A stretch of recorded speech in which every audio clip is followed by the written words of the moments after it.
WSU has a goal for this year's virtual family weekend. Murrow News 8 reporter Ava Wainhouse has the story. This is really about celebrating your students.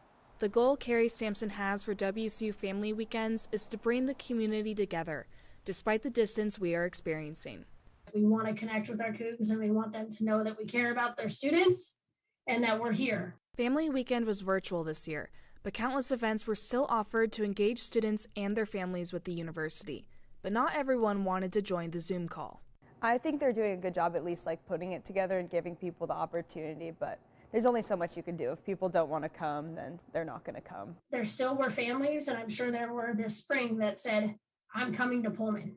Carrie's right. Emily's mom still came into town this past weekend to visit her daughter. Quite frankly, Emily didn't even know there was a campus-wide family weekend to attend online. I knew through my sorority that there were some events, but I didn't know that Wazoo had specific events.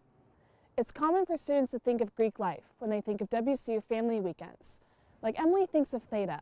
But what people often forget is the WSU community is much larger than members of Greek chapters. So this year, when Family Weekend was moved on to Zoom because of the pandemic, the door was open for WSU officials to connect with students globally, students who aren't in Greek chapters, who maybe even aren't here on campus. It was a way for us to reach different families that we normally would not reach.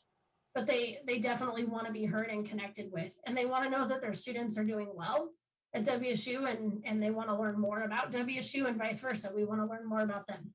Overall, the goal for this family weekend and every single one after it is to emphasize inclusivity and diversity, not only one subgroup of the university. We're getting that message out to new Cougs and their families about what this weekend is, what it represents, and how they are a part of our Coug family. With videographer Elain Ding, I'm Ava Wainhouse, Murrow, News 8.